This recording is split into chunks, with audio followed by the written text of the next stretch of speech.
tres ponentes que nos van a disertar sobre subtemas relacionados a la misma. Quiero informarles que Fátima Alvarado, una de nuestras estudiantes que está a punto de graduarse en nuestra universidad, va a acompañarnos también moderando la mesa, y darle la bienvenida a Yanasmín Carballo de Venezuela, con la primera temática que nos va a presentar Yanasmín, relacionada específicamente al impacto, la de Yanasmín es construcción teórica desde la pedagogía humanista para el abordaje de los estudiantes con discapacidad intelectual hacia el liderazgo transformacional de los docentes.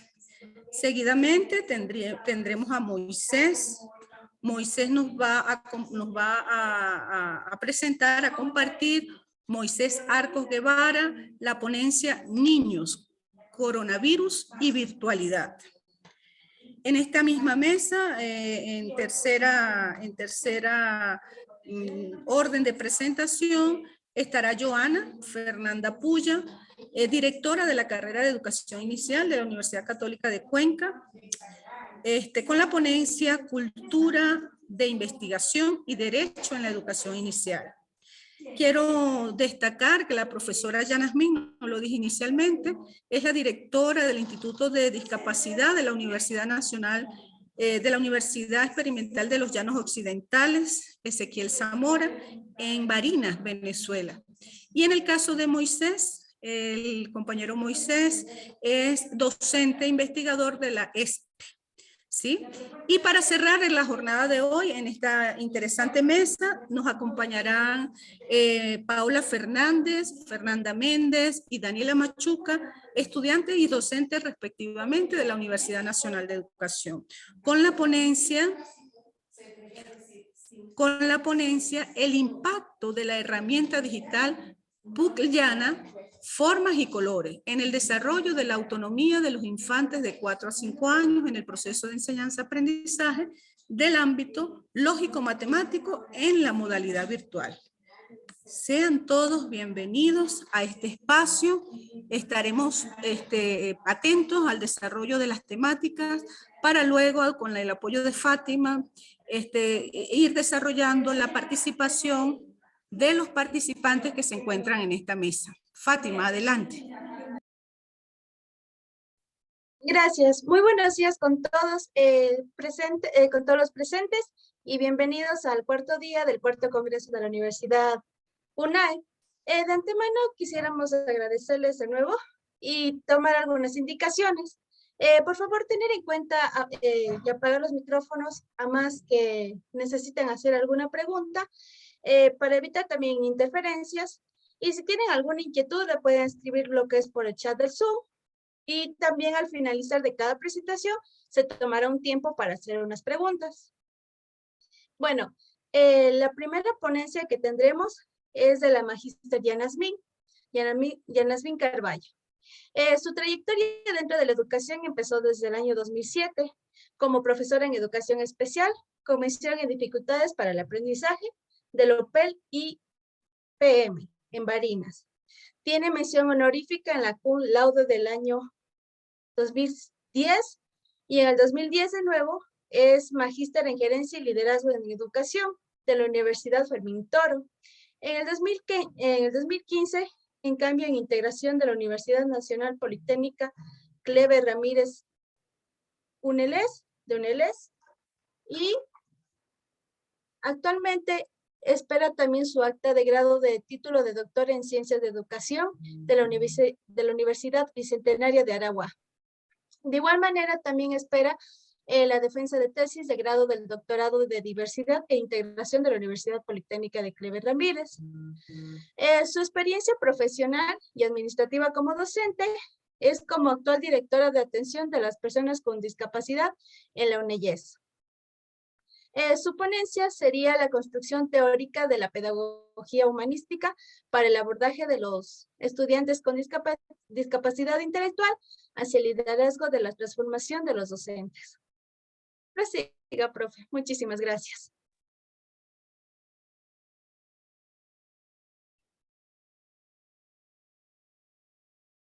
Hola, muy buenos días. Muchas gracias por la invitación. Gracias por esa semblanza curricular, señorita Fátima.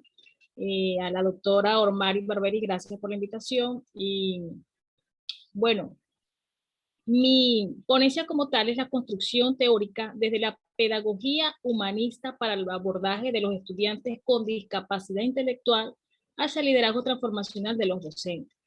Es sumamente importante este tema porque todos, en todos los ámbitos, tenemos estudiantes con discapacidad intelectual, con algún tipo de discapacidad. Y en todos los ámbitos se ve.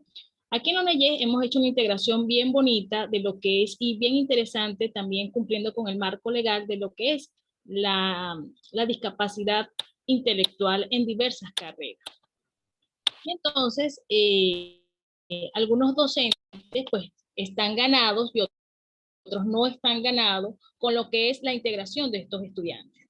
Es sumamente importante comprender y reflexionar sobre el significado que tienen para los actores sociales de la pedagogía humanista, la discapacidad intelectual y el liderazgo transformacional del docente, lo cual lleva a la investigadora a generar una construcción teórica como tal para el abordaje de los estudiantes con discapacidad intelectual bajo un enfoque humanista y el rescate del liderazgo transformacional del docente, porque el docente tiene que ser un líder y más en los casos de los estudiantes con algún tipo de discapacidad, en este caso discapacidad intelectual. Reflexionar también sobre la percepción, las creencias, opiniones también que poseen el equipo de docentes de la universidad, de la ONEYE que estamos mencionando, sobre lo que es la discapacidad intelectual. Es sumamente importante saber y conocer las opiniones que tienen todos los docentes sobre este tipo de discapacidad y cómo abordarlas como tal. También conocer el grado de formación, qué grado de formación tiene el profesorado universitario en relación con la atención de la discapacidad intelectual, cómo abordar, cómo atender. Interpretar también el sentido que le otorgan los actores sociales a la liderazgo docente como tal. Y generar una construcción teórica desde la pedagogía humanista para el abordaje de los estudiantes con discapacidad intelectual hacia el liderazgo transformacional de la universidad, de la ONEYE como tal. ¿Qué materiales y qué métodos se utilizaron? Bueno, aquí hay un enfoque cualitativo como tal. El método para esta investigación es cualitativo, se tomó una muestra de 4 docentes del programa Ciencias de la Educación del Vicerrectorado de Producción y Desarrollo Social. Aquí hubo una técnica e instrumentos de investigación como es la observación participante y la entrevista a profundidad. Se tomaron esas técnicas y esos instrumentos. Luego que se hizo esta pequeña investigación, esta pequeña e importante investigación, porque tenemos muchos estudiantes con discapacidad intelectual en diversas carreras, que vienen con esa discapacidad desde sus inicios, porque sabemos que la discapacidad puede ser congénita o puede ser adquirida. La mayoría de los docentes de la carrera, fíjense esto, de la carrera Ciencias de la Educación, tienen una percepción errónea, como también tienen creencias sobre la discapacidad intelectual. Piensan que los estudiantes pues, no pueden seguir en unas carreras como educación arte, educación básica, educación inicial incluso, piensan que no lo pueden seguir. ¿Por qué? Porque dicen que para evaluar a este tipo de estudiantes, pues es muy difícil, ¿no? Y a pesar de que el profesorado universitario tiene los conocimientos o una formación básica, muy básica, sobre lo que es la discapacidad intelectual, no lo atienden adecuadamente a las personas con este tipo de discapacidad.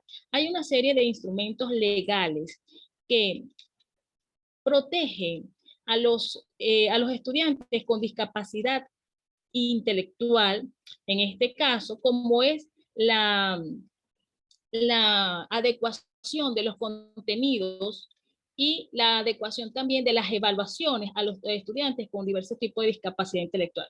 ¿Cómo qué discapacidad intelectual? Bueno, tenemos autismo, estudiantes con autismo de alto funcionamiento, que vienen desde nacimiento así, estudiantes con Asperger, que también es el mismo autismo, el mismo espectro autista como tal, estudiantes incluso con un retardo mental moderado o muy leve como tal, pero ellos pueden ser integrados a diversas carreras básicas según las capacidades que el estudiante tenga. También se obtuvo como resultado que el docente le hace falta liderazgo para poder abordar a estos estudiantes con discapacidad intelectual, porque el docente es un líder, sabemos que el docente es un líder en un aula, ¿no? Pero hace falta un tipo de liderazgo para que el docente se destaque y para que el estudiante prosiga su carrera, así como inició su escolaridad en educación inicial, porque este es un trabajo de padres también, de toda una triada, familia, escuela y comunidad, también que el estudiante culmine sus estudios en la carrera donde tenga las capacidades según su discapacidad para poder culminarlos como tal. Lo hallado como tal, lo que se consiguió es que los docentes de este programa deben ejecutar un liderazgo transformacional para abordar correctamente a los estudiantes con este tipo de discapacidad intelectual. Y como conclusión, se obtiene que estos docentes de este programa Ciencias de la Educación deben formarse y sensibilizarse también, porque también es conocer la situación de cada estudiante y formarse en el correcto, en la correcta atención y en el manejo del estudiante con discapacidad intelectual, para así tener un liderazgo transformacional también. No solamente eso, también podría acotar que es importante conocer el marco legal que protege. Hay un marco legal internacional que protege a los estudiantes y a las personas con discapacidad, con cualquier tipo de discapacidad, en este caso con discapacidad intelectual. Tenemos la Convención de Salamanca, los derechos de la Organización Mundial de la Salud, entre otros convenios internacionales que protegen a nuestros estudiantes desde sus inicios escolares hasta el nivel universitario, con el tipo, según el tipo de discapacidad y según las competencias que tenga el estudiante como tal. ¿Ok? Bueno, muchas gracias. Espero algún tipo de pregunta o alguna sugerencia.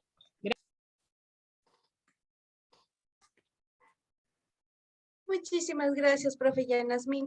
Muy buena observación, realmente. Si tienen alguna pregunta de repente respecto al tema que la profe Yanasmin acabó de dar, por favor, están libres de hacerlo. Y si tienen de repente algún inconveniente y no pueden hablar por culpa del micrófono, pueden escribirlo.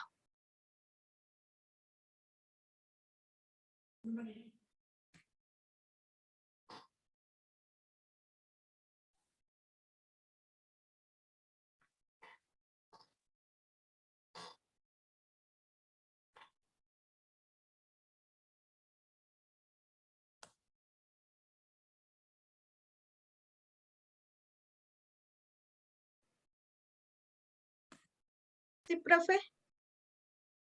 Sí, gracias, Fátima. Bueno, entiendo, Yanasmin, bueno, primeramente, gracias por la presentación de tu trabajo sobre esta construcción teórica desde esa pedagogía humanista que nos comentabas. Entiendo que los resultados, Yanasmin, y tal vez lo que quisiera un poco como ampliar en cuanto a los resultados que obtuviste de esta investigación, sobre vamos a decir, los mitos, por darle un ejemplo, esas creencias, creo que decías, sobre la discapacidad intelectual. ¿En qué medida en el marco de la investigación fue posible minimizarlos para que permitieran avanzar en esa formación sobre la discapacidad, ¿no?, intelectual? ¿cuáles fueron esos, si pudiéramos ampliar un poco, cuáles fueron esas creencias o esos mitos, entiendo, sobre que en tu trabajo resultaron no ser no resultaron ser unas barreras, sino que más bien permitieron avanzar en esa formación hacia la discapacidad, en el marco de la discapacidad intelectual?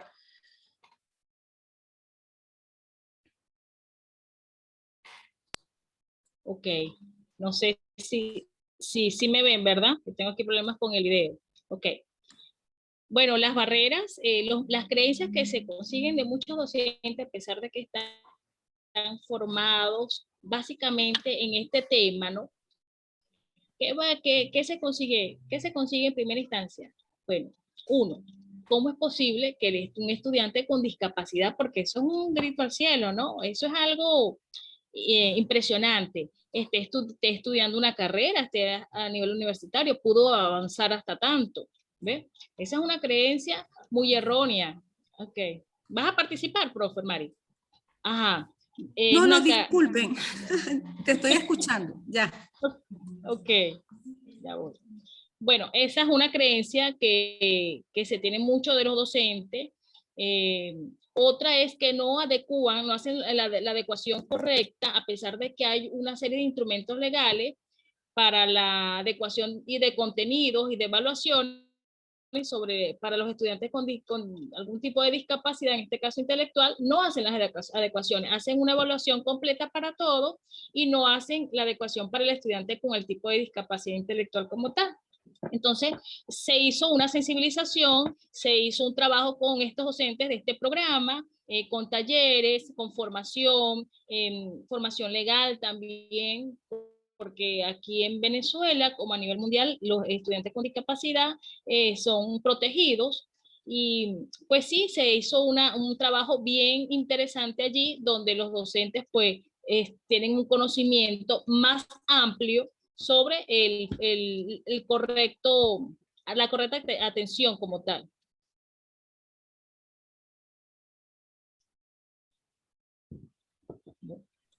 Gracias, Yanasmin. Muchas gracias, profe Yanasmin.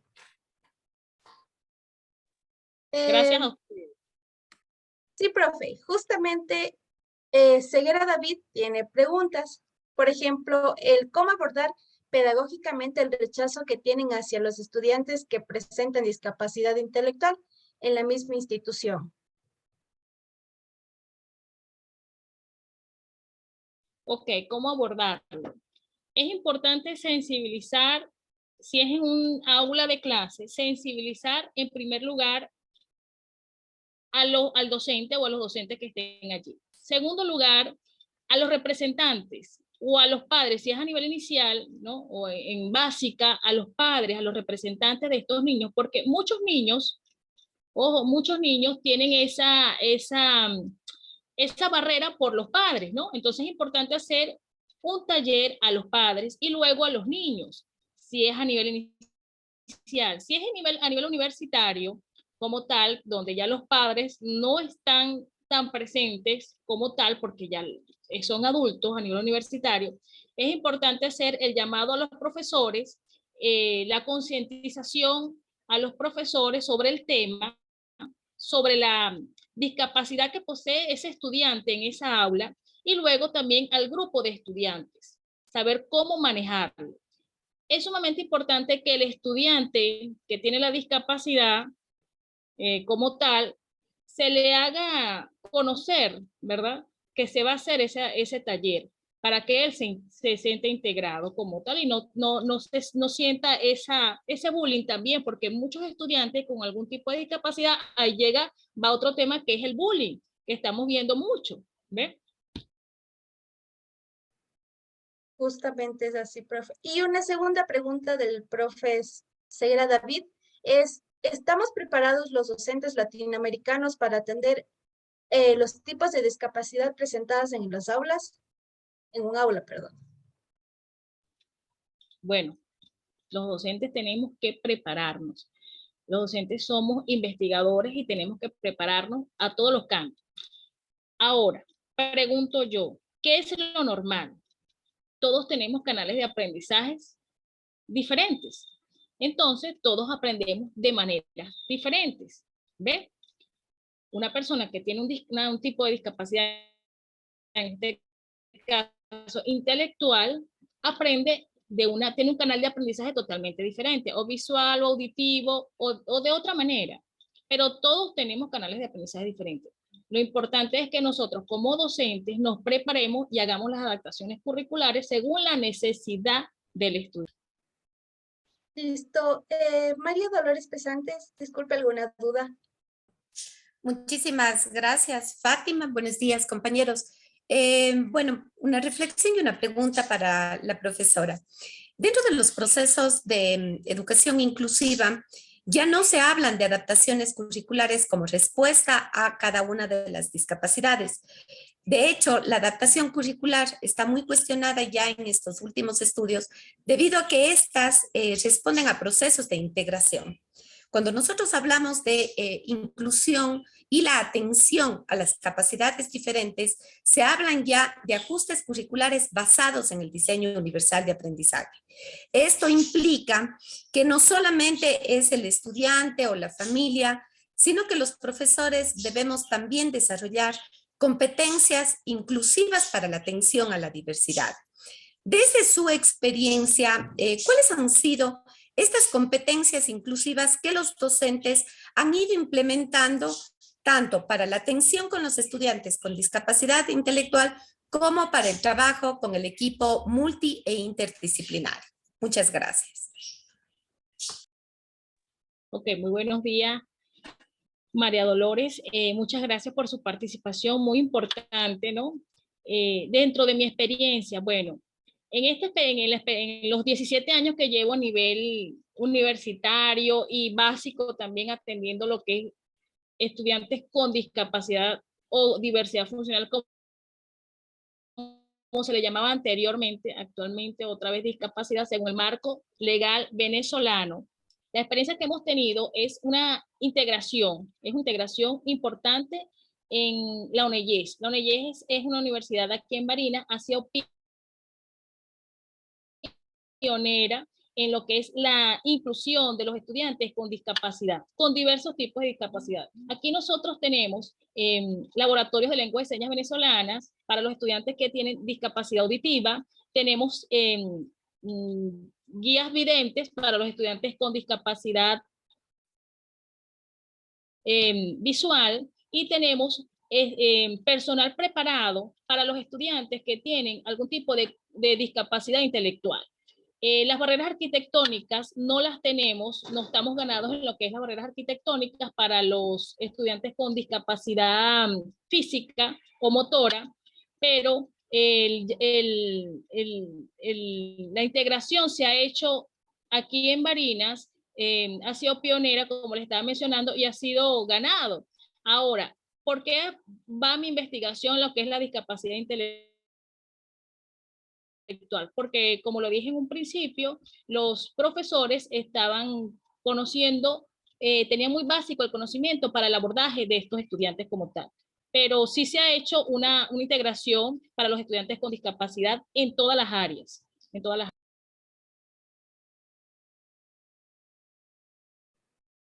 Nuevamente, profe Yanasmin, muchísimas gracias por despejar todas nuestras dudas y darnos un excelente tema. Realmente es bastante interesante sobre este tema. Ahora demos paso al magíster Moisés Arcos Guevara, cuya trayectoria profesional es en analista en sistemas, licenciado en antropología aplicada, con diploma en raíces históricas de América Latina, máster en educación con mención de interculturalidad de la Universidad Politécnica Salesiana, máster en docencia y currículo de la Universidad Técnica de Babahoyo, y actualmente fundador y director de la comunidad educativa de Nina Pacha. También tiene publicaciones de libro ayudas para despertar a los niños en estudios y estudios sobre la educación Waldorf y publicaciones en las revistas de aula de la Universidad San Francisco de Quito y FIDAL. Muchísimas gracias, profe.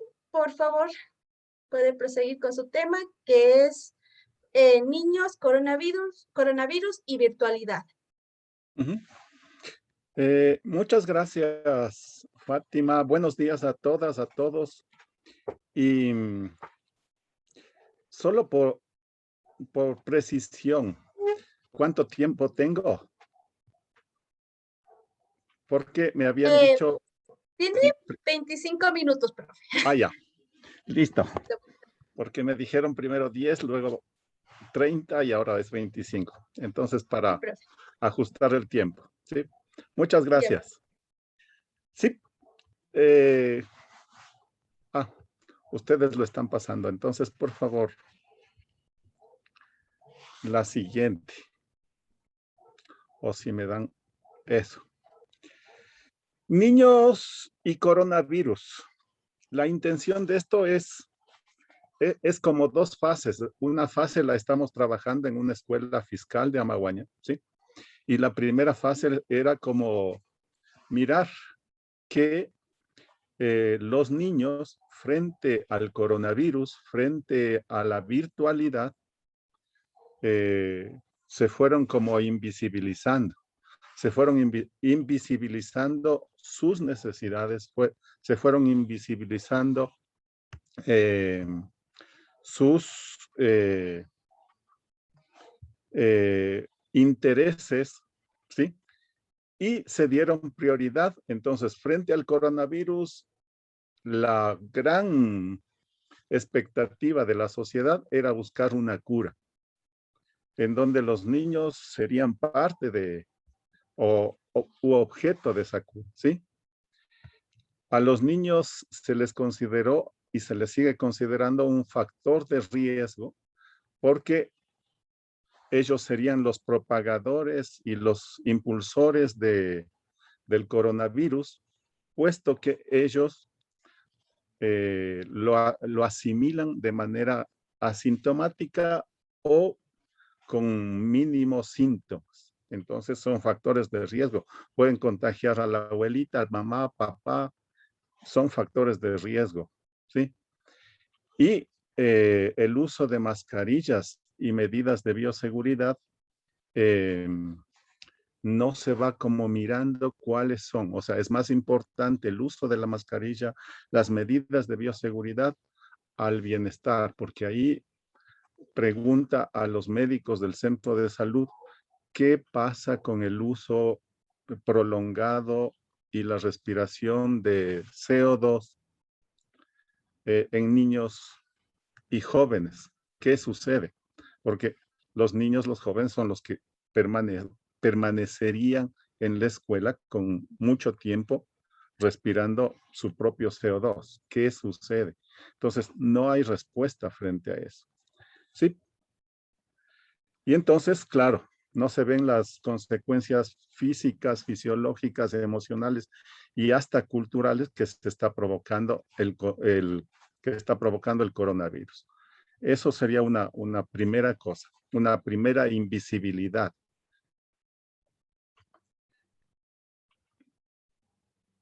Una segunda es la virtualidad. Como nos tocó encerrarnos y los chicos debían seguir estudiando, lo importante sigue siendo no el niño, sino lo importante fue la tecnología, ¿sí? ¿Qué laptop, qué computadora, qué celular me permite acceder más fácilmente a la virtualidad? Todo el mundo se puso a discutir sobre lo importante del Internet, el acceso al Internet, ¿sí? Y ahí hay que dejar la pregunta de, ¿la sociedad está preparada para una cibercultura? Eso solo se queda, no lo desarrollamos, ¿sí? Lo que está provocando en los chicos ahora es adicción y dependencia de los celulares, de la tecnología, de la virtualidad, ¿sí? De tiempos que ya eran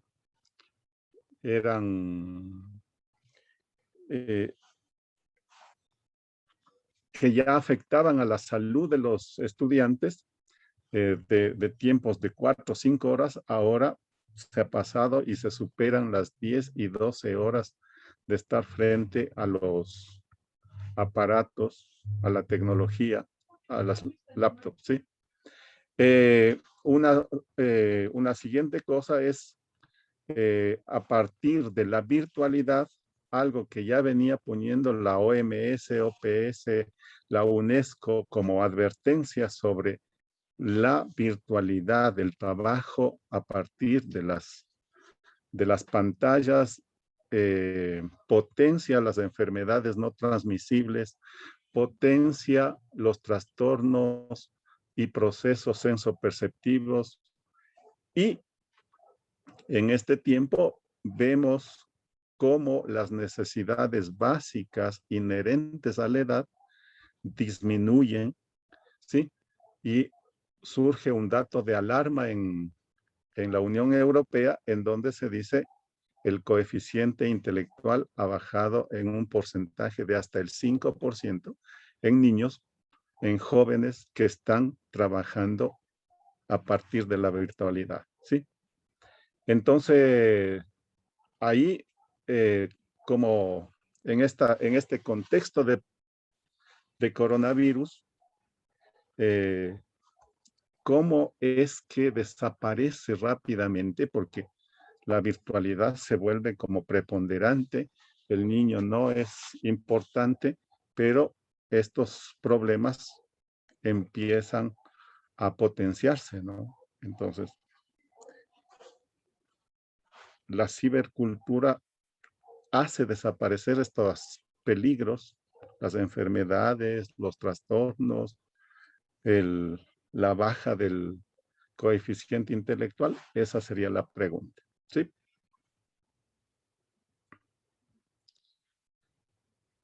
En el confinamiento, igual, los niños se invisibilizan porque, claro, papá, mamá, los adultos tenían que continuar en teletrabajo y los chicos había que mantenerlos tranquilos. Entonces, tomen tecnología, ¿sí? Muchos de los papás, un altísimo porcentaje, refieren y dicen, no sabemos qué hacer con los chicos tanto tiempo en la casa y viviendo juntos, ¿sí? O sea, la escuela era realmente un gran apoyo para esto, pero la cuarentena era, ahora no sabemos qué hacer, ¿sí? Y eso llevó a exigir que otras instancias, que la escuela, que la guardería, que todos estos den respuestas, ¿sí? A las demandas de no sabemos qué hacemos con los chicos tanto tiempo. En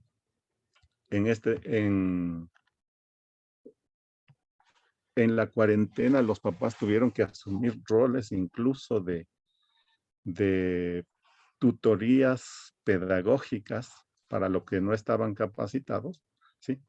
Y por eso la demanda luego ha ido creciendo cuando vuelven a la escuela, cuando volvemos a la escuela, ¿sí?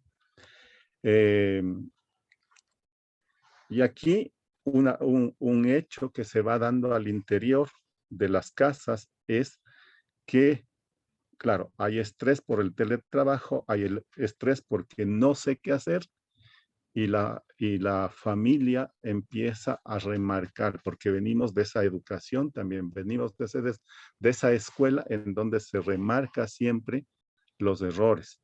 Hiciste mal, no has hecho, no has cumplido, no tienes, no está listo, no has limpiado, ¿sí? Entonces se remarca esto y ahí hay una acción que ya se podría ir como vislumbrando, que en las orientaciones, en el trabajo que desde la docencia se puede, es cómo ir destacando las virtudes que tienen sus propios niños, sus propios hijos adentro de esta situación. Como una cuestión cotidiana, no remarcar los errores, sino destacar las virtudes que tienen los chicos para ir logrando un mejor desempeño en este contexto.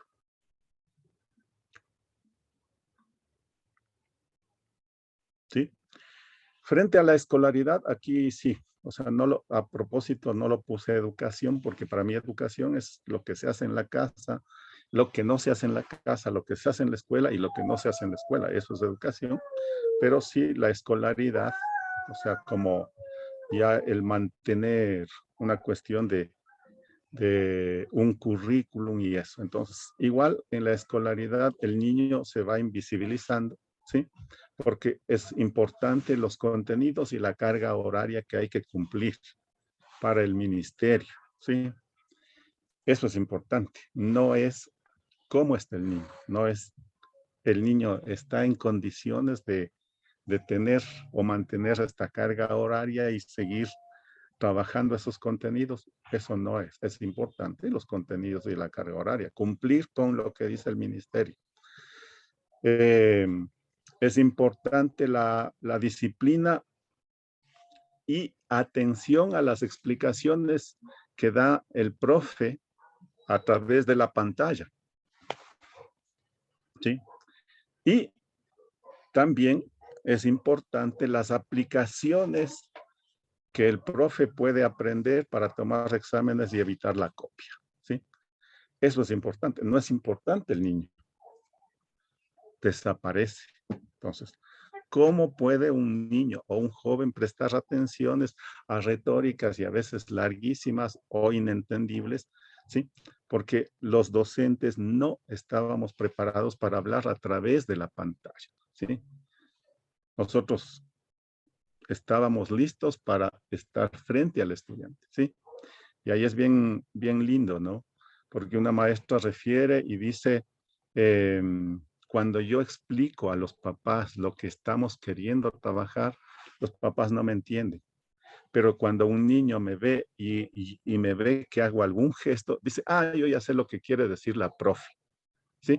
Entonces, estábamos listos para esto, para la gestualidad, para esto, no para explicar en lenguaje de máquina lo que hay que hacer y cómo hay que trabajar, ¿sí? Entonces, ¿cómo exigir a un niño para que atienda estas retóricas cuando no se está atendiendo la parte emocional, la parte fisiológica, la parte sociofamiliar, ¿sí? Si yo estoy intranquilo porque sé que mi mamá, mi papá se están gritando afuera, ahí atrásito, o sea, yo no puedo tener la atención. Entonces, muy difícil la cosa. Pero el niño sigue siendo invisible. ¿Sí? Entonces, aquí vamos poniendo que los niños, coronavirus, virtualidad, obliga a realizar cambios, acomodos, adaptaciones en todos los niveles, en toda la sociedad y hasta en la forma de alimentarse, ¿cierto? Y potencian estos problemas que ya venían siendo puestos por los organismos internacionales, por el mismo Ministerio de Salud aquí en Ecuador, ¿sí? Las enfermedades no transmisibles, es decir, la obesidad, el sobrepeso, la diabetes y cosas así, se estaban potenciando. Con la virtualidad, esto geométricamente se dispara, ¿sí? Y también de manera como más sutil los trastornos en los procesos sensoperceptivos. Porque cuando ahora empezamos a interactuar con los niños, con los estudiantes, encontramos que ciertas cosas, ciertos movimientos se volvieron más torpes, ¿sí? Movimientos de la cotidianidad, cómo sujetar algo, cómo barrer, cómo coger la escoba, cómo limpiar una mesa, cómo ahora que tenemos que limpiar y desinfectar nuestros propios pupitres, entonces ahí hay torpeza y eso responde a este trastorno de los procesos sensoperceptivos, ¿sí? Entonces, hay niveles y claro, las necesidades inherentes a la edad, porque cada edad tiene sus propias necesidades que tienen que ser cumplidas, satisfechas. Entonces, por ejemplo, niños entre 0 y 7 años, su ámbito natural será el movimiento. Dentro de las zonas urbanas, complicado porque tenemos un departamento en donde no es factible el movimiento nomás, ¿sí? Movimiento en espacios libres, movimiento en donde yo puedo mirar e interactuar intergeneracionalmente. Eso va a ir afectando a los niños, a los estudiantes, porque sus necesidades básicas inherentes no están siendo satisfechas. Sí. Sí, ahí se detalla solo las necesidades básicas. Sí. Sí, el enfoque de pandemia, aquí hago una discriminación. El enfoque de pandemia es una de las formas o de los conceptos que ayudan a invisibilizar todas estas cosas, ¿sí? Y más bien lo que se propone dentro del artículo es miremos y propongamos un enfoque de sindemia, ¿sí? Porque el enfoque de pandemia nos ha hecho pensar que la vacuna, el lograr la vacuna será la salvación, y no es tal. O sea, ahorita ya vemos en Europa vacunados y no vacunados están una nueva ola de contagios y la vacuna, al parecer, no tuvo las repercusiones que se esperaba, porque estamos hablando de vacuna para virus, no estamos hablando de vacuna para bacterias, ¿sí? Entonces, ahí un presupuesto que no está mencionado es que el virus vino para quedarse, ¿sí? Y la humanidad tiene que aprender a vivir con el virus, más no el virus va a desaparecer, ¿sí? Entonces, este es un presupuesto con el que hay que partir para el trabajo del retorno y de la pospandemia, ¿sí? En el contexto de coronavirus, el Internet pronto se vuelve una necesidad básica y, claro, y todos los debates van hacia cómo satisfacer la accesibilidad, porque los sectores pobres no. Ahí yo sí digo, hay que discutirlo más, porque la pregunta sería, ¿la sociedad está lista para asumir una cibercultura? ¿Sí? Porque con todas las limitaciones, y esto lo que hemos visto, más bien es efectos contraproducentes que se van dando en el sentido de el ciberbullying, el ciberacoso y todo el contexto que luego lleva a la cuestión de la violencia sexual, ¿sí? El acoso, ¿sí? No desvanece poniendo como prioridad y como necesidad básica el Internet, ¿sí? Más bien lo que está es potenciando eso y llevando a poblaciones en donde sí puede ser como muy contradictorio lo que digo ahí se está llevando a, lugares, a espacios sociales donde estaban protegidos de estos peligros al no tener acceso al Internet. No estoy diciendo que no deban tener. La cuestión es cómo nos preparamos para asimilar eso responsablemente. ¿Sí?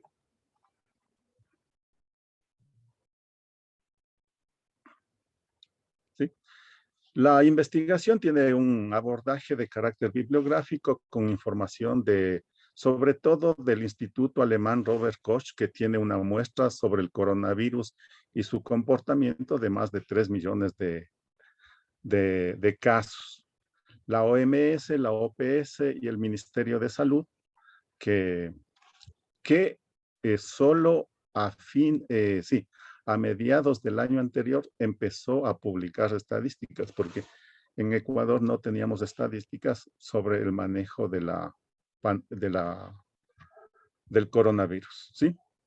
Ya lo he dicho, el enfoque está sesgado hacia niños, sobre todo de centros urbanos, porque ahí es donde se dan estos conflictos y se siente con mayor fuerza la cuestión de el encierro, ¿sí?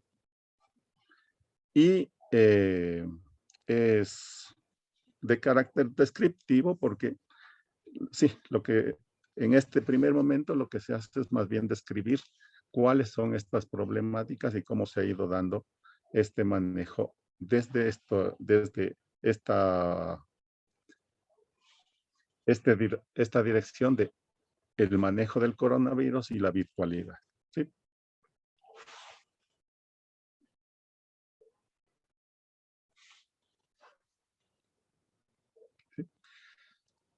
Ya lo mencioné hace aproximadamente en 1990, por ahí, el doctor antropólogo Mary Singer él dice, la pandemia debe ser considerada más bien como una sindemia.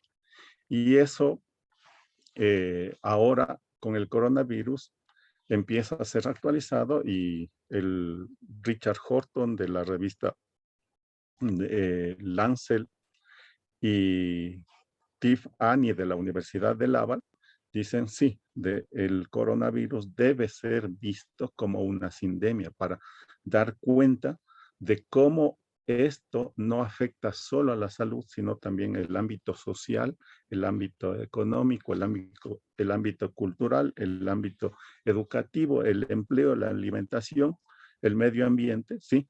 Y cómo esas necesidades tienen que ser satisfechas para poder pasar la pandemia, ¿sí? Entonces, se plantea eso, ¿sí? Los niños y el coronavirus. Aquí básicamente lo que se recoge es que a partir de la muestra del Instituto Robert Koch y también una aproximación que nos da el Ministerio de Salud, es que los niños menores de 15 años no son los principales propagadores de COVID, ¿sí? No son los principales propagadores de COVID. El coronavirus no es tan agresivo y mortal en niños menores de 15 años. Y al no ser afectados de manera letal, no significa que no son contagiados. Una primera cosa. Pero por otro lado, lo que también nos da este dato es que estos niños podrían ser como los que más rápidamente expanden en la sociedad la inmunidad de rebaño, ¿sí? Aún sin tener la vacuna. ¿Por qué? Porque ellos pasan de manera asintomática o con síntomas leves, ¿sí? Entonces, podrían contribuir para que la inmunidad de rebaño se propague en la sociedad, pero además, y lo más importante creo yo, es que ellos tienen la capacidad de desarrollar autoinmunidad de manera natural, no necesitarían vacunas, ¿cierto? De esto lo que nos queda es un reto, ¿sí? De cómo trabajar los imaginarios que la sociedad tiene en torno a los miedos, ¿sí? De cuidado el que está al frente, aunque eso en estos días ya se está como debilitando, pero sí era terrible porque a donde uno iba y si por cualquier razón tosía entonces todo el mundo estaba asustado porque era el que está al frente es peligroso, es alguien como que me trae la muerte, ¿no? Entonces eso hay que ir trabajando, y también el imaginario sobre las vacunas, porque la gran mayoría de la población tiene el imaginario que me vacuno y ya me curo, y ya estoy protegido contra la enfermedad. Con el coronavirus no sucede así. Lo que hace el coronavirus es bajar los niveles de mortalidad, pero no de contagios y no de enfermedad, y no es garantía de que no me voy a ir al hospital. Voy a ir al hospital, voy a contagiarme y voy a contagiar al resto, porque esa es otra de las cosas que ahora se está manejando, como que el estar vacunado es garantía que yo no voy a contagiar al resto, ¿sí? La noticia de la mañana era: vamos a abrir la frontera y vamos a pedir el carnet de vacunación. Estoy vacunado, pero vengo con el coronavirus y sigo contagiando. Eso es lo que sucede, ¿sí?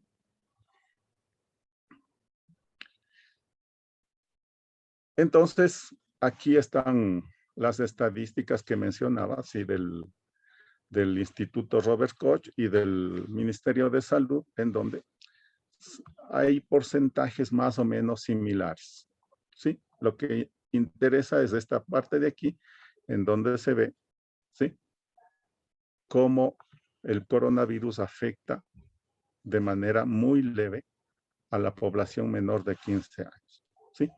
Y claro, y aquí lo que se hace es un llamado a incorporar este enfoque sindémico para entender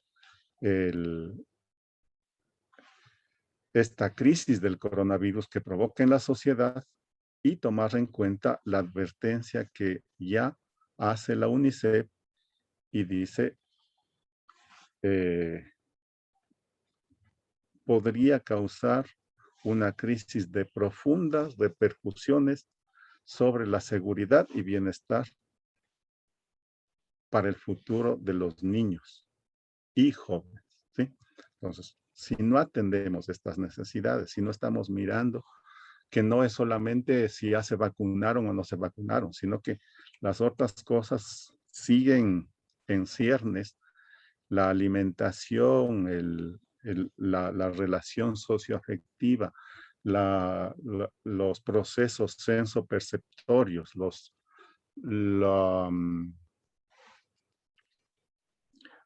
las enfermedades no transmisibles no son trabajadas, la pandemia va a seguir haciendo estragos, ¿sí?, en la población en general, y con mucho más rigor, porque los niños y jóvenes crecerán con esto, ¿sí?, en condiciones no favorables, en condiciones de debilitamiento, ¿sí?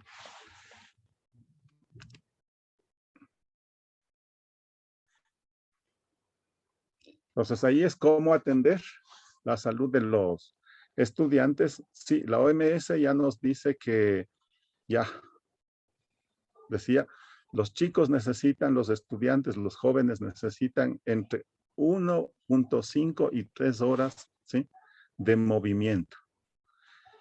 Ahí hay que recalcar, el movimiento es el ámbito natural de un niño, ¿sí? El ámbito natural para los peces desde el agua, el ámbito natural para las plantas es la tierra, el ámbito natural para el niño es el movimiento, ¿sí?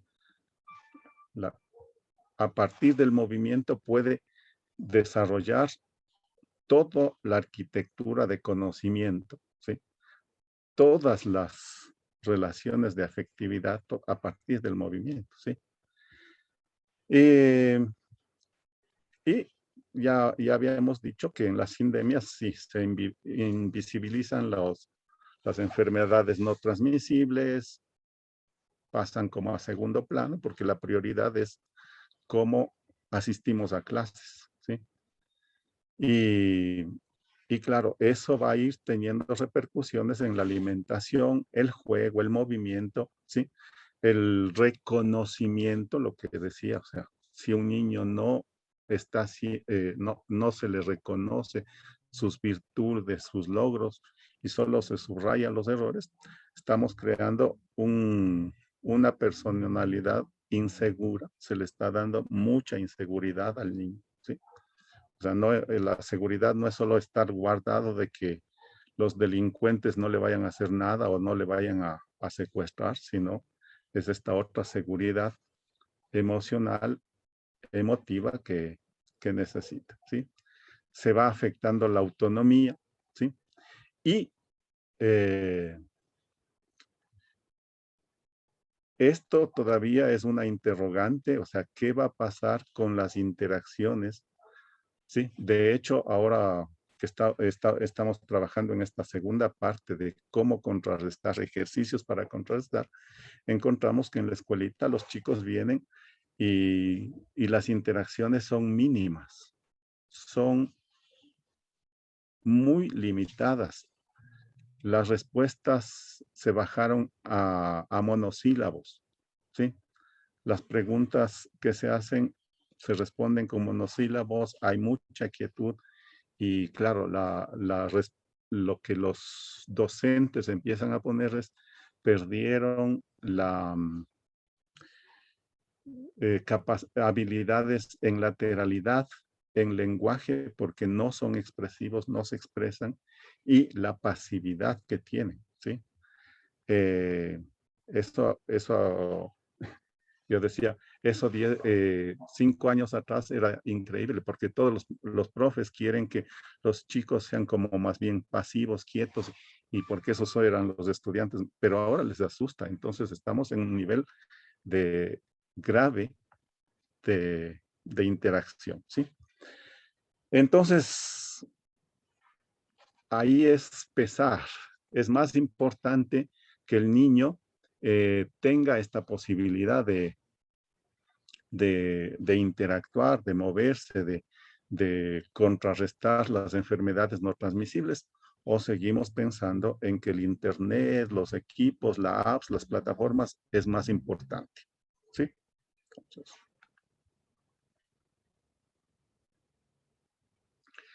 y los efectos de la virtualidad, sí. O sea, antes de la sindemia, sí, ya los organismos empiezan lo que decíamos, la OMS ya lanza estos llamados de atención, qué se va a hacer, cómo se va a hacer, y ahora para la post-pandemia, ¿sí?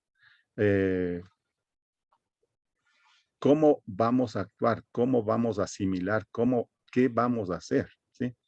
Entonces, ahí los informes PISA ya empiezan a dar cuenta de eso, que la virtualidad, la educación a través de la virtualidad no era tan cierta porque son conceptos descontextualizados, ¿sí?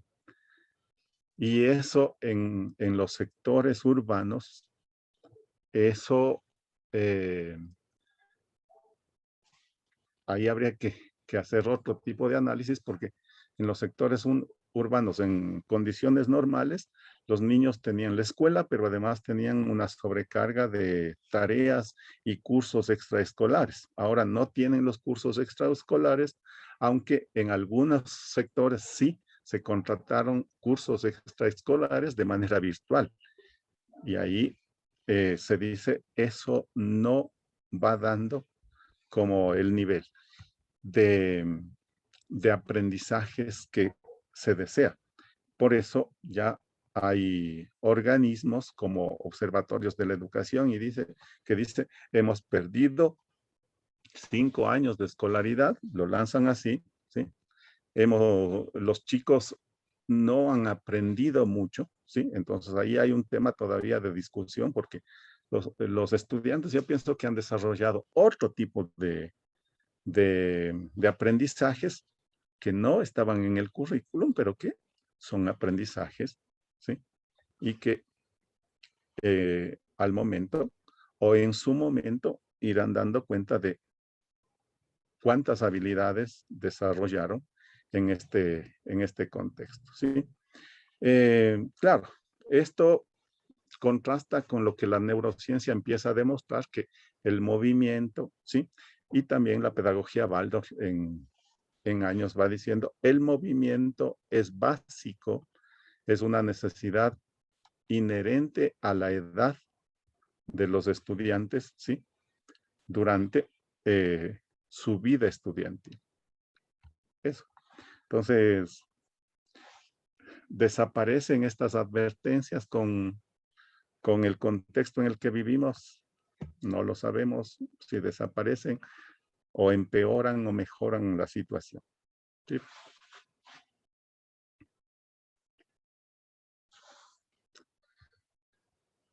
Sí, las condiciones de confinamiento es un grave problema para configurar, porque si no hay movimiento, ¿sí? Las funciones no se van estructurando, no van estructurando. Eso desde la neurociencia se va proponiendo que entre más movimiento hay, mejor se estructura la red neuronal. Entonces, si no hay el movimiento y el movimiento con sentido, entonces esta red neuronal, ¿sí?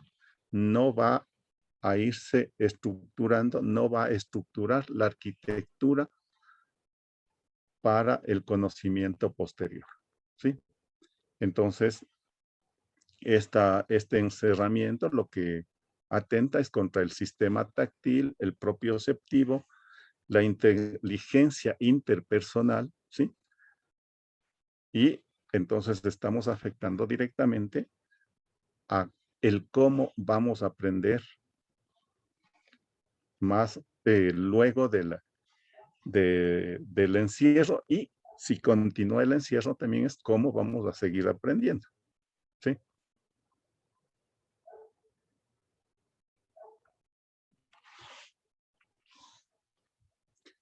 Y los efectos en los niños, ¿sí? El niño para aprender necesita certeza. Y necesita certeza, necesita saber que mis necesidades tienen lugar en la vida, en esta vida concreta, real, donde vivo yo con mi papá, mi mamá, o con el que viva yo con mi abuelito, con mi abuelita, ¿sí? Necesito saber que eso es posible, que aquí estoy yo. Esas certezas necesitan. Necesitan tener un sentido de pertenencia. Eso se tiene que trabajar, ¿sí? El sentido de pertenencia, el sentido de apego, porque eso va a ir reestructurando la identidad, ¿sí?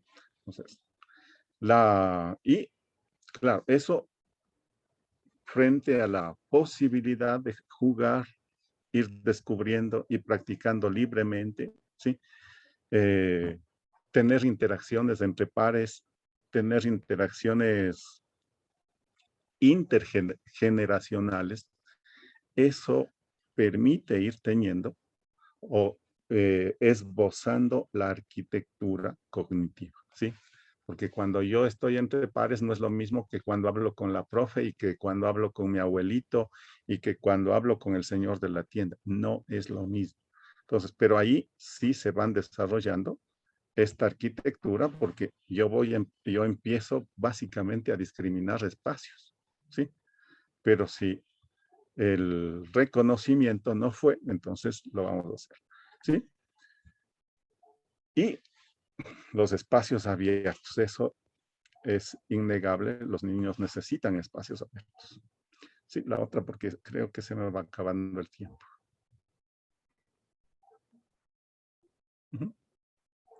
Sí, y en las conclusiones, hay 5 conclusiones en donde la primera es que los niños, especialmente entre 0 y 12 años, no son afectados y, claro, lo que ya lo puse arriba es, ellos pueden ayudar a propagar la inmunidad de rebaño, pero además pueden adquirir su autoinmunidad de manera natural, ¿sí?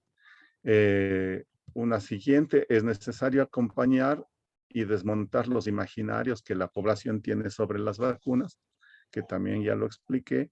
La sociedad está incorporando el Internet y la virtualidad en la cotidianidad por default, o sea, porque así toca, pero no hay una conciencia plena de cuáles son las implicaciones, cuáles son los...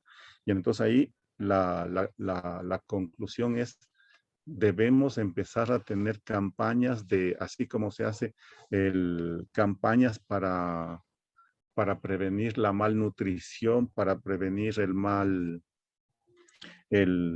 las campañas de vialidad. Asimismo, pienso que debería ser campañas para el buen uso, ¿sí?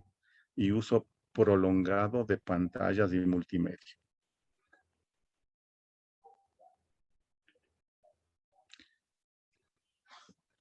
En el ámbito educativo, seriamente se debería tomar en cuenta cuáles son las repercusiones, los efectos que van a ir dejando como secuela el confinamiento y la virtualidad. Porque el dominio de la espacialidad está siendo afectado. Los niños están siendo afectados porque su dominio de la espacialidad no está siendo bien trabajada, ¿sí? Y eso se puede ver niños con 7, 8 años que no pueden ir solos al baño, ¿sí?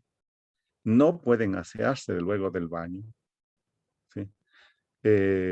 Niños hasta 9, 10 años que todavía no son capaces de subir la cuchara, ¿sí? Entonces, ahí hay problemas de sensopercepción, ¿sí? Algo está ocurriendo ahí y los niños en sus movimientos van volviéndose más torpes. El advenimiento de la cibercultura nos plantea un reto, ¿sí? Y es hacer las campañas, estas campañas que les decía, para un uso adecuado, un buen uso, y sabía y pienso que incluso debería haber como una normativa de ética, responsabilidad ulterior y actuante del uso o mal uso del Internet. Entonces, esas 5 conclusiones, y pienso que lo otro son más bien retos que podrían ser preguntas para futuras investigaciones. Ahorita estamos haciendo más bien desarrollando tipos de ejercicios para poder contrarrestar esto que en este primer artículo se está poniendo como una cuestión descriptiva diagnóstica. Sí, hasta ahí. Muchísimas gracias, profe Moisés. Bastante interesante su tema en realidad. Y como dice, sí se ha visto bastante afectada la educación debido a esta virtualidad y que los niveles de educación realmente sí han bajado un poco, ya que como somos seres sociales, muchas veces esto nos afectó. Y claro, los padres también han tenido que tomar roles de profesores, los cuales muchas veces no han podido asumir de manera correcta. Profe, una pregunta. ¿Cómo se puede equilibrar de manera correcta el uso de la tecnología sin que esto tenga un impacto negativo en los niños? ¿Cómo equilibrar el uso de tecnología? Una primera cosa que considero ahí es que el adulto, y cuando hablo de adulto hablo de papás, maestros, el adulto, ¿sí? Tiene que entender que la tecnología es una herramienta. Sí. La tecnología en todas las presentaciones, así como la tenemos ahorita, es una herramienta. ¿Sí? Si no miramos como herramienta y vamos viendo como niñera, vamos viendo como el elemento para que no me moleste el niño o la niña, el elemento para tenerlo tranquilo, el elemento para que él se distraiga, entonces ahí ya perdimos. Y por tanto, entonces, ¿cómo utilizar bien esa herramienta? Y ahí empezamos, ¿cómo utilizo yo la herramienta? Yo como adulto primero, y luego cómo y en qué tiempos el niño debe utilizar esta herramienta. ¿Sí? Entonces, este concepto de la tecnología es una herramienta, pienso que es básico para poder ir equilibrando ¿sí? Y uno tiene que tenerlo claro. Claro, profe. Muchísimas gracias. De repente, ¿alguna pregunta sobre la temática del profe Moisés? Pueden escribirla al chat de Zoom o pueden hacer su manito para que realicen la pregunta. Pati, en el chat tenemos una pregunta del profe David Sequera y nos menciona lo siguiente. ¿Cuáles serían las causas por las cuales ha bajado el nivel de coeficiente intelectual en esta virtualidad? Ese es un estudio que sale en la Unión Europea. Me parece que hay un estudio más específico en Bélgica, ¿sí?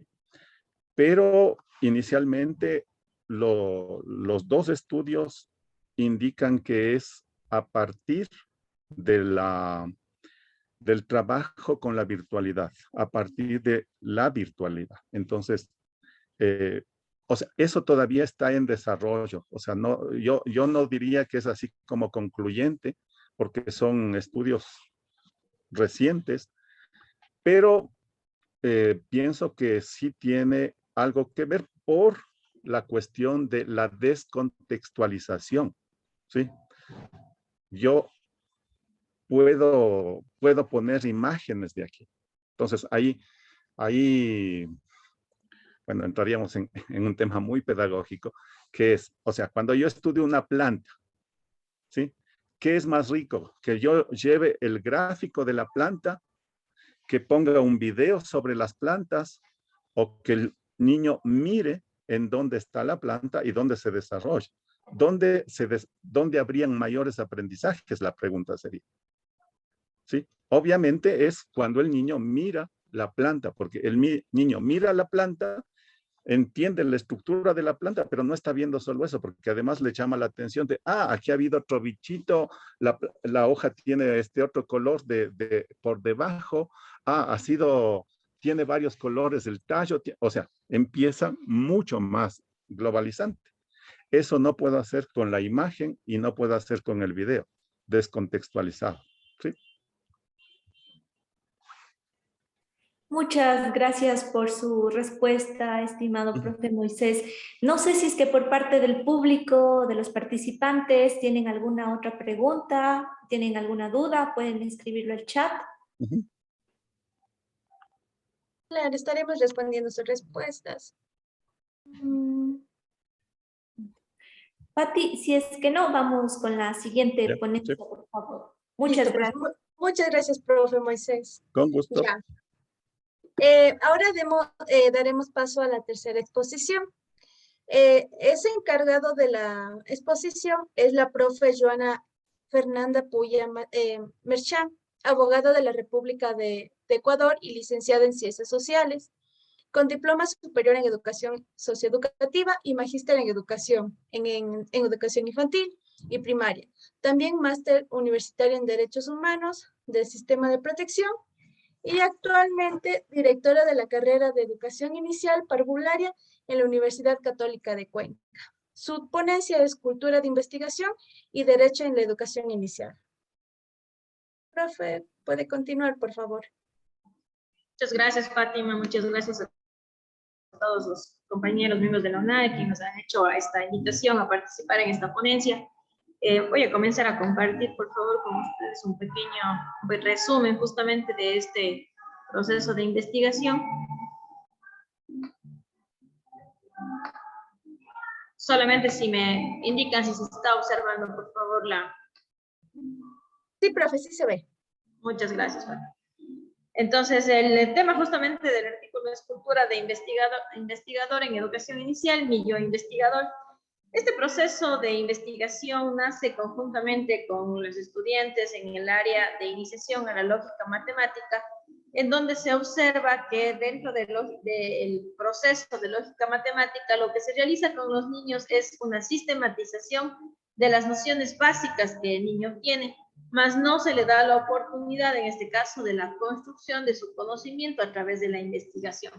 Entonces, más o menos como para poner un contexto en el que nos vamos a encontrar, las estudiantes conjuntamente con mi persona, pues realizaron en este caso la aplicación práctica, que luego en la parte metodológica voy a proceder a determinar cómo se la realizó. Entonces, ¿por qué justamente estudiar este problema como tal? Justamente porque se piensa que el yo investigador es un ser adulto con formación y que haya alcanzado un óptimo desarrollo cognitivo, sistemático y de formación para llegar a ser un verdadero investigador. Pero en realidad tenemos algunos autores que han trabajado desde más o menos los años 70, en donde, como poner, por ejemplo, Smith coloca la idea de un niño como ser teórico, pero que puede asimilar, en este caso, contenidos, y a eso lo llama investigación.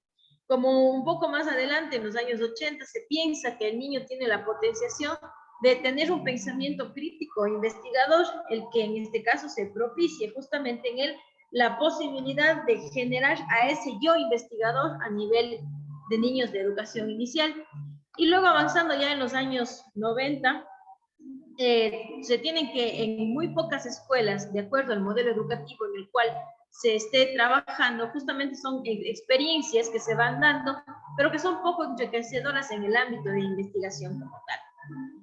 De la misma forma, varios autores definen que el pensamiento investigativo del niño es nulo, que simplemente se habla de una mera curiosidad por parte del niño, pero a nivel, en este caso, de la edad que se ha investigado, que serán niños de entre 0 y 6 años, se podría definir que esta curiosidad que ellos en este caso definen es esta pequeña investigación que ellos ya tienen inmerso dentro de este proceso. Por lo tanto, lo que se pretende también es lograr y demostrar que el niño ya es un ser, en este caso, investigador, en donde desarrolla habilidades propias de la investigación y que se le debe permitir la posibilidad de una construcción propia del conocimiento con el apoyo sistemático del docente.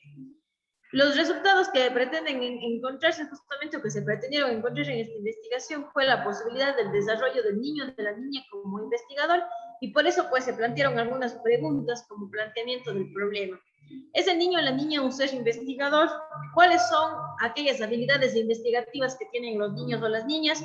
Y si existe es posible potenciar al niño como investigador o como un mero sistematizador de procesos. Entonces, la investigación en educación inicial podemos decir justamente que se debe basar en un proceso como un modelo de aprendizaje del niño o de la niña, en donde se logre un desarrollo integral a través de este proceso. Aparte de eso, se lograría que el niño de alguna forma se inserte en contextos y realidades propias de la sociedad, logrando así la transformación mental de él hacia afuera, no solamente hacia dentro del aula de clases, sino hacia afuera del aula de clases. Y una de las orientaciones o una de las propuestas que se pretende es justamente crear comunidades o mini comunidades de aprendizaje en donde el modelo educativo sea basado justamente en la educación para que propicien los niños este rasgo. Los objetivos que se han planteado dentro de esta investigación es justamente indagar si existe una cultura de investigación para los niños y niñas de educación inicial que potencie las habilidades investigativas, luego conocer aquellas características de investigadores de niños y de las niñas en educación inicial, y luego describir la importancia del yo investigador como fuente de desarrollo de habilidades, destrezas y competencias en estos niños. La forma en la que se desarrolló la metodología de esta es justamente una metodología cualitativa por el carácter del planteamiento social y porque el mismo no tuvo o la obtención de, en este caso, de datos estadísticos, sino fue la observación de las estudiantes realizadas conjuntamente con el docente dentro de diferentes centros educativos en donde se obtuvo justamente el proceso de investigación. Tomando en consideración los resultados que se obtuvieron del mismo, se procederá ahora a ampliar la investigación, justamente porque esta investigación nació en un inicio con la posibilidad de no solo observar, sino de sistematizar a través de la aplicación de test y la aplicación justamente de otras actividades. Pero por la situación en la que nos encontrábamos viviendo, pues se la cambió para que se transforme en este tipo de investigación. Hoy en día ya planteado a los mismos centros de educación para que se pueda convertir ya en una investigación de tipo, en este caso, cuantitativo. Obviamente, en el caso de la investigación, tomando en consideración los métodos, la fase reflexiva, en este caso con la selección del tema, el trabajo de campo, que como les indicaba, se trabajó con la observación y la experiencia de las jóvenes a través de las prácticas, en este caso laborales, en la fase analítica, en donde se trató de transformar esta sistematización de la información, la fase informativa, y fue la observación de 5 centros educativos de 123 niños y niñas. ¿Qué resultados se encontraron a raíz de esta información por parte de nuestros estudiantes y conjuntamente con mi persona? Uno, que los niños son constructores de la infancia y de la sociedad. También se pudo determinar que las relaciones sociales y cultura deben estudiarse dentro de las propias dimensiones de los estudiantes. Los niños son activos constructores de la vida social, eminentemente por la mera construcción de la curiosidad que ellos tienen como habilidad innata dentro de los niños. Se debe tener en cuenta que los niños experimentan sus vidas y sus relaciones sociales. Es preciso desarrollar también el punto de vista de los niños, que no solamente escuchen la voz de la profesora, sino que ellos sean los escuchados dentro del aula de clases, y que el conocimiento se debe basar también en la experiencia de los niños para el reconocimiento de estos como un derecho fundamental. Los resultados encontrados se fueron determinando a través de prácticas laborales, específicamente en el aprendizaje lógico-matemático de los niños, y fue tomando específicamente dentro de la noción lógica-matemática de las figuras geométricas. Hay que tomar en cuenta que en este caso el autor Tonucci nos dice que la escuela, el niño comienza a elaborar sus propios esquemas mentales con los que va construyendo y refinando, en este caso, con sus conocimientos. Muchos de ellos son hipótesis o suposiciones creadas por él mismo en su necesidad de comprender la realidad que en este caso los circunda. Entonces, en base de esta situación, a nivel de la práctica de la noción lógica matemáticas de figuras, se llevó a cabo un proceso, en este caso, de observación frente a las diferentes actividades propuestas para los niños. En primer lugar, como hablábamos de figuras geométricas, se dio el conocimiento de los elementos sin nombrarles como figuras geométricas, sino únicamente con el conocimiento de los elementos de la vida cotidiana. Una casa, el techo de la misma, un borrador, diferentes elementos que comprendían la realidad contextual del niño, para que luego, a través de diferentes herramientas que se les dieron, paletas de helado, se les dio pinturas, tapas de las colas, etcétera, que los niños puedan con su orientación comenzar a identificar la orientación que tenía cada una de las figuras geométricas, para terminar luego ya en la identificación correcta de las mismas y el trazado correcto de estas.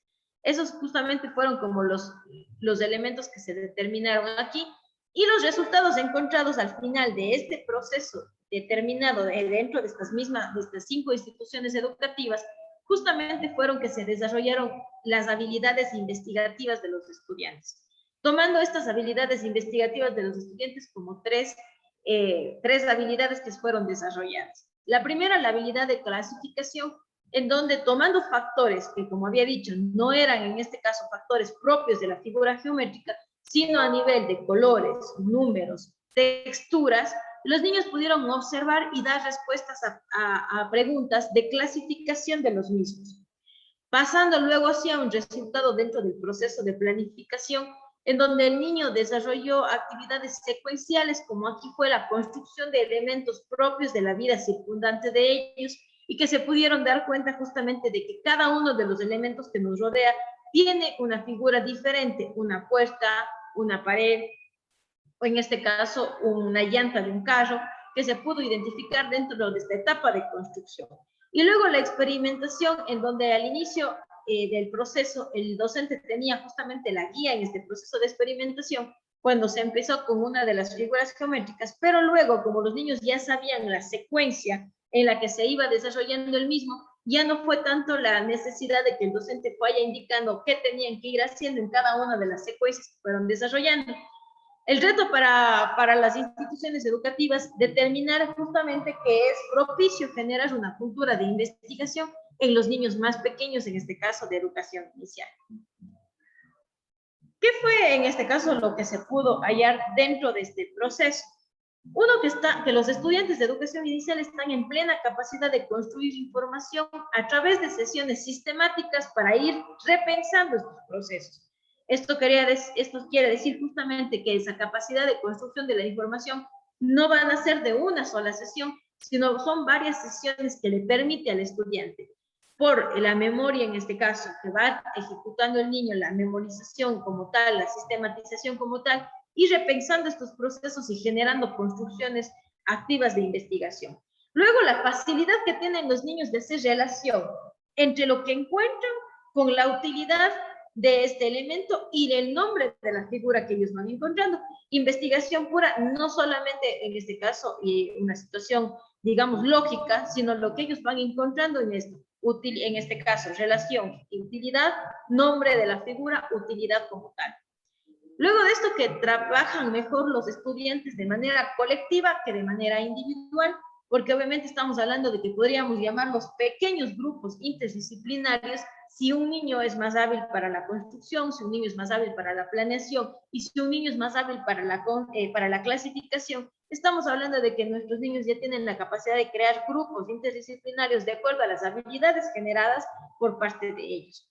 Y que en la habilidad que la investigación no solamente se desarrollan habilidades específicas, sino otras habilidades también que serán como las competencias, por ejemplo, comportamentales, el trabajo en equipo, las normas de comportamiento que pudieron descubrir dentro de este proceso.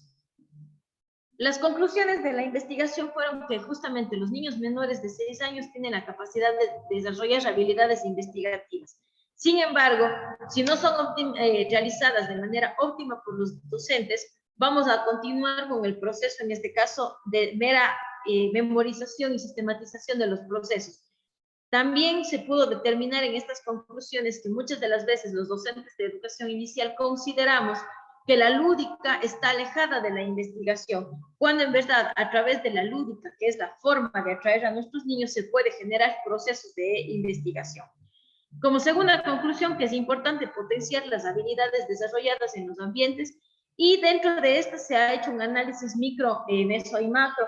Dentro del análisis micro se puede decir que el niño puede desarrollar una potenciación de interacción dentro de un proceso de enseñanza-aprendizaje.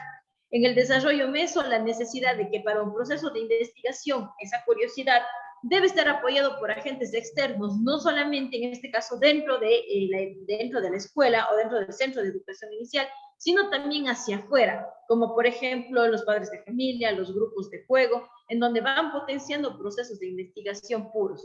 Y en la situación macro, en donde se necesita la colaboración de docentes entre centros de investigación, justamente para este intercambio de ideas, de ir mejorando el proceso constructivo de la investigación dentro de nuestros niños menores de 6 años.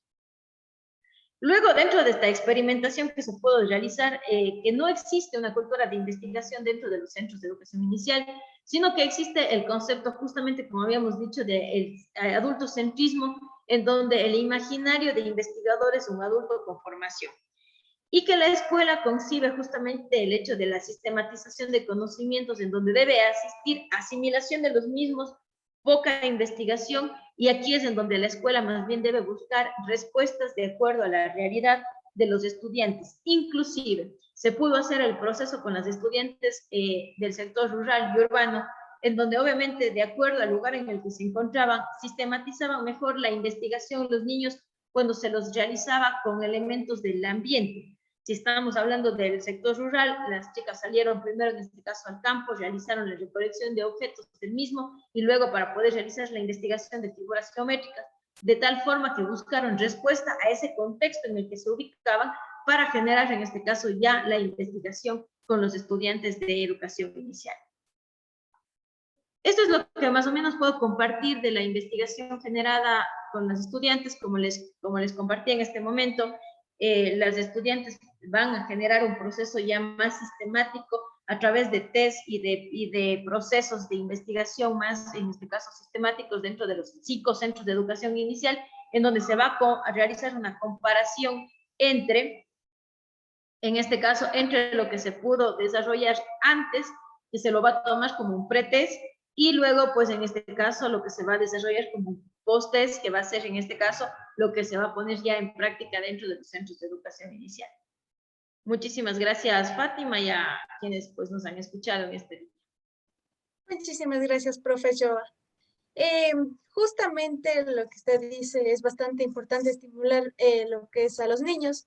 Profe, una pregunta. ¿Qué se puede hacer para estimular las habilidades investigativas de los niños?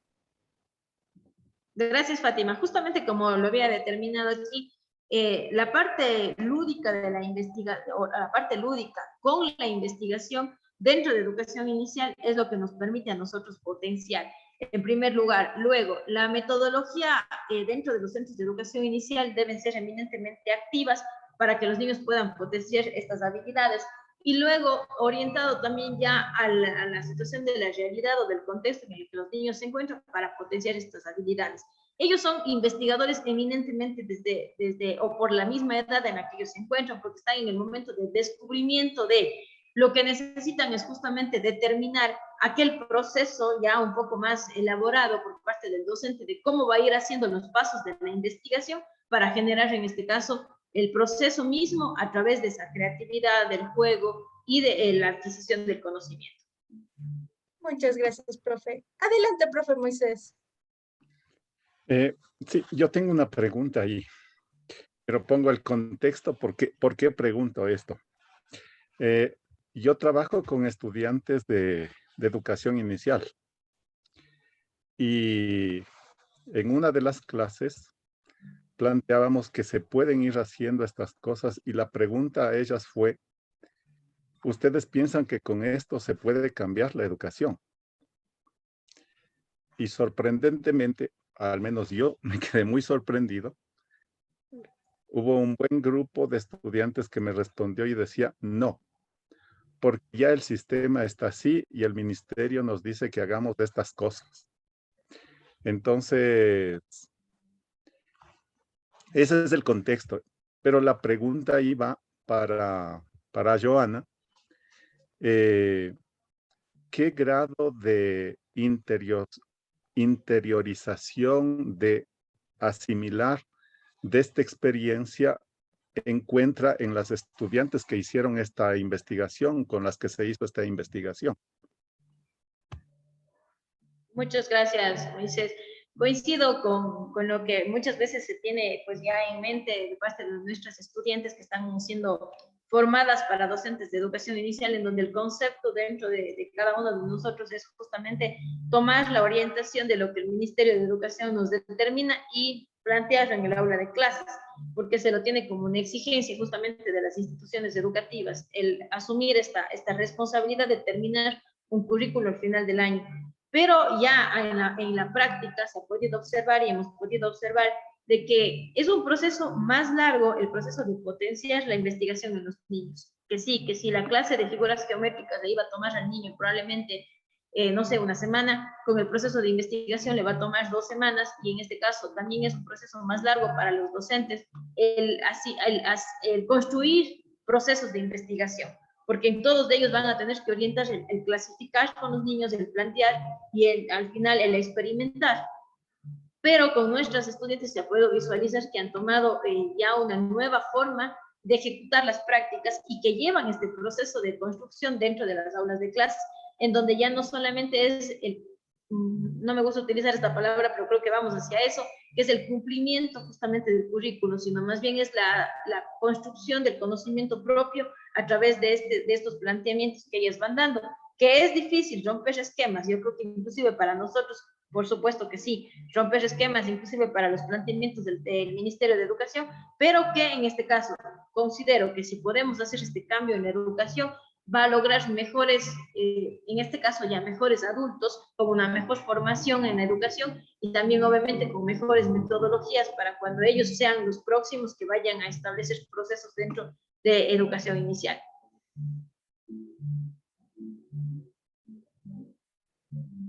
Muchísimas gracias, profe Joa. Bueno, ¿alguna otra pregunta o podemos continuar con las ponencias? Creo que no hay ninguna pregunta.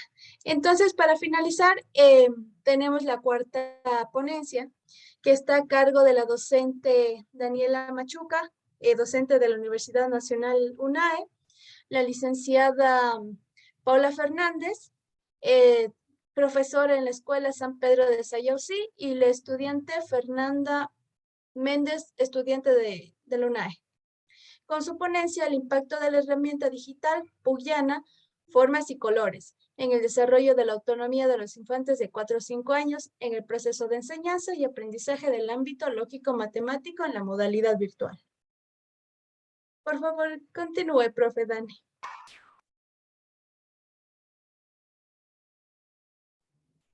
Bien, buenos días. Un gusto compartir este espacio con todas y todos. Bueno, este trabajo lo hemos hecho articulado con las ex estudiantes, ahora ya colegas, las licenciadas Fernanda y Paola. Paola va a presentar en este espacio el trabajo que hicimos, la investigación que hemos hecho y darles a conocer a ustedes. No sé si está aquí Paola. Sí, buenas tardes con todos los presentes. Buenas tardes, profe Dani. Voy a compartir la pantalla para dar comienzo a la presentación.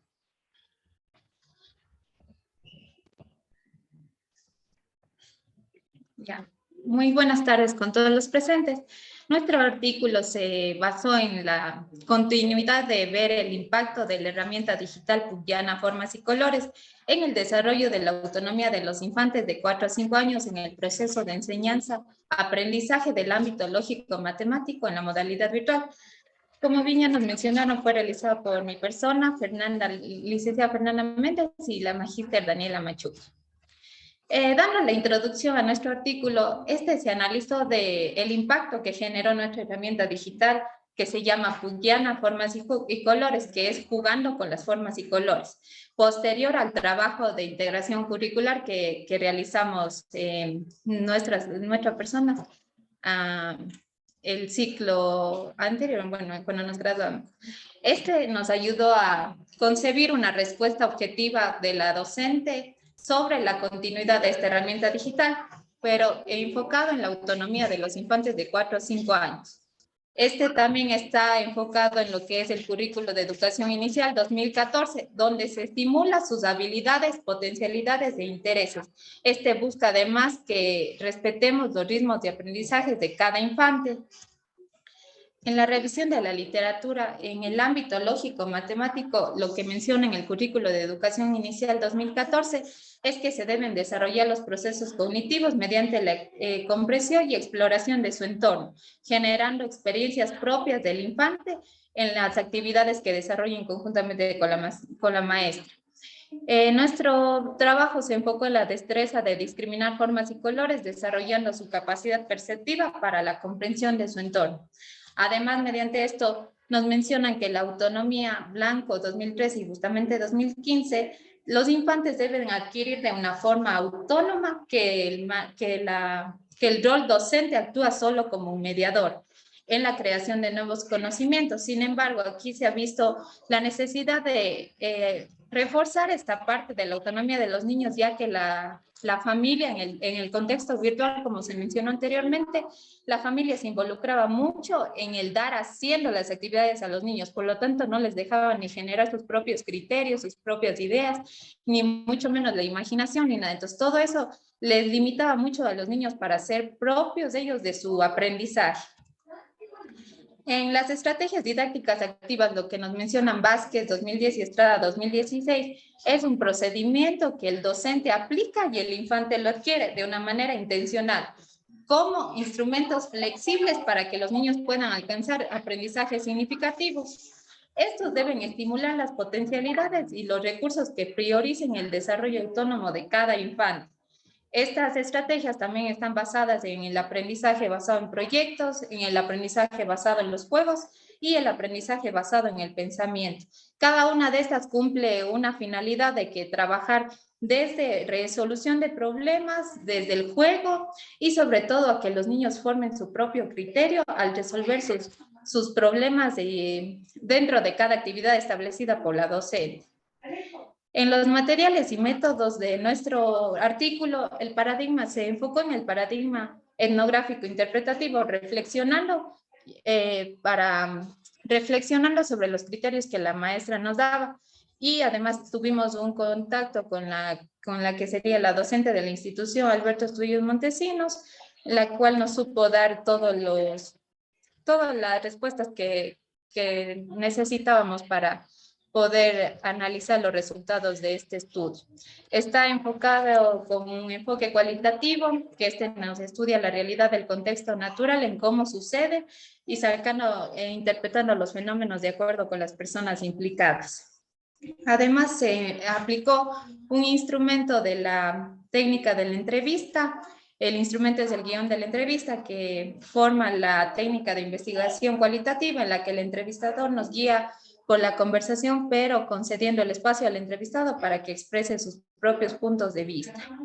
Dentro del análisis de la entrevista que se realizó a la docente, ella nos supo dar a conocer que las actividades que nosotras realizamos enfatizaron el dinamismo, la emoción de manera positiva a los niños, sobre todo estar a la expectativa de qué íbamos a hacer, porque cada actividad que se realizó con los niños era de una forma que a ellos les llamaba la atención, porque todo estaba generado en base a los intereses y necesidades de cada infante. Estas estrategias que fueron aplicadas fomentaron la autonomía y el razonamiento dentro del ámbito lógico-matemático. Además, la herramienta digital sigue formando parte de las actividades del refuerzo en las clases actuales de la docente, sobre todo, que eso era lo que más nos interesaba también conocer, y de qué manera estaba actuando este instrumento con la docente. Dentro de los resultados y las conclusiones, podemos obtener que este blog educativo fomentó el aprendizaje de forma dinámica, interactiva e innovadora, sobre todo, siendo un proceso antimecánico para los niños y la familia. Este blog educativo, Pugliana Formas y Colores, ha tenido un impacto positivo para fortalecer la autonomía de los niños y niñas, sobre todo en el ámbito lógico-matemático. Es utilizada, como se les mencionó, que es utilizada actualmente en las clases de la docente. Sin embargo, ella ya no trabaja solo en el ámbito lógico-matemático, sino le ha motivado a trabajar en cada uno de los ámbitos de educación inicial. Este blog educativo está diseñado acorde a las necesidades e intereses de todos los infantes, con juegos interactivos, videos tutoriales, motivando al trabajo conjunto de la familia y escuela. Como pueden observar ahorita en el video se está presentando todo lo que contiene nuestro blog educativo. Cada uno de los videos tutoriales contiene los materiales, las actividades, hay las plantillas, todo para que vayan trabajando. Y además este blog es editable para la maestra, para que ella también, como ahora está trabajando en los otros ámbitos, entonces no solo es cerrado a un solo ámbito, sino aquí también entran todos los ámbitos de educación inicial. Sin embargo, el de nosotros era solo al ámbito de lógico-matemático.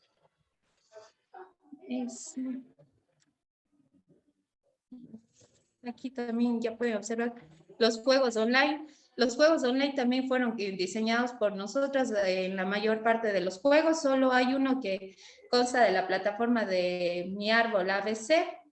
Entonces, de ahí el resto todos fueron diseñados por las personas participantes de este proyecto, para poder fomentar el aprendizaje interactivo de los niños en el ámbito lógico-matemático, para generar sobre todo que las destrezas de este ámbito, al menos en las formas y colores, ya que son las bases fundamentales para su aprendizaje posterior en el contexto educativo. Eso, y nuestra referencia bibliográfica sería. Muchas gracias. Muchísimas gracias, licenciada. Estuvo muy interesante su tema realmente. No sé si nos podrían ayudar con el link de la página, que yo creo que sería bastante útil para los niños que trabajamos para los profesores que trabajamos más en el área de inicial. Y, profe Dani, no sé si podría intervenir un poquito más. Sí, en realidad este estudio ha sido, como dijo Paola hace un momento, su investigación ha sido una continuidad de ese trabajo previo que hicieron en aquella época de los estudiantes. Y realmente cuando realizamos la entrevista a la docente, pudimos notar que esta plataforma ha sido útil y eso se tiene que recalcar porque muchos de los trabajos de titulación que se realizan en la UNAE tienen trascendencia y eso es lo que hemos querido pues investigar, hacer relevancia con esta investigación, con este artículo también, porque es importante todo lo que se viene haciendo, el trabajo que se viene haciendo durante los años recorridos en la carrera y como producto final, pues un ejemplo, una de estas plataformas que fueron creadas, ¿no? Y la importancia que se dé, la relevancia que tenga en las instituciones, que realmente nuestros docentes queríamos haber tomado una muestra con la docente, la tutora profesional, y a través de esta entrevista pudimos notar que en realidad la docente le está dando uso a esa herramienta. Y como dijo Paola, no solamente en el ámbito lógico matemático, sino también en las otras áreas, y que eso ha motivado a que los niños estén más activos. Si bien es cierto con la intervención anterior del doctor Moisés, pues en realidad esto influye mucho. Si bien es cierto, los niños están conectados, están en la parte digital, pero no lo veamos de todo mal, porque también ayuda a desarrollar algunas áreas del pensamiento, las estructuras, las conexiones neuronales, etc. Entonces, hemos visto que a través de esta entrevista a la docente, que realmente esta plataforma que fue creada ha dado pues buenos resultados y sobre todo también se ha trabajado con la familia. Al trabajar la autonomía, a dejar que las familias, al dejar que los niños y las niñas puedan hacer las actividades por sí solos, con una pequeña, nos decía la docente, ¿no? Con una pequeña ayuda, con una pequeña indicación, pero no todo el tiempo como queriendo hacer los padres, las madres de familias por los niños. Entonces, esa sería otra parte como en conclusión o como una explicación un poco más sobre este estudio. Y bueno, alguna duda que tengan, alguna inquietud, pregunta o comentario también sobre lo que hemos hecho con las licenciadas. Eso, muchas gracias. Gracias por el espacio.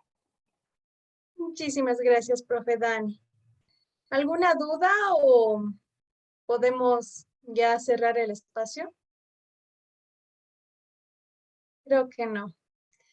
Por favor, una consulta. Profe Dani, perdón. No se puede abrir el blog. Tal vez por aquí, no se abren algunas cosas, no sé. A mí pero sí se me les abrió. podemos compartir, sí. Bueno, con todo les podemos enviar el link para que se compartan por WhatsApp. Ya. Ya, También profe. una de las autoras también ya mandó el link. Sí, muchas gracias. Ya, profe, muchísimas gracias. Bueno, entonces, para concluir con este espacio, agradecemos infinitamente a los ponentes y a ustedes también, los participantes, ya quienes son que dan relevancia e importancia a este tipo de eventos. Ha sido un honor haberles acompañado en esta mañana y espero que sigan participando en el resto de ponencias y mañana la clausura que sería a las 12 del mediodía por Facebook Live. Muchísimas gracias y no se olviden de registrar nuevamente sus firmas o, bueno, el registro más rápido. Y también para cerrar con broche de oro, una frase. La educación no crea al hombre, le ayuda a crearse a sí mismo. Maurice Davis. Muchísimas gracias por la participación.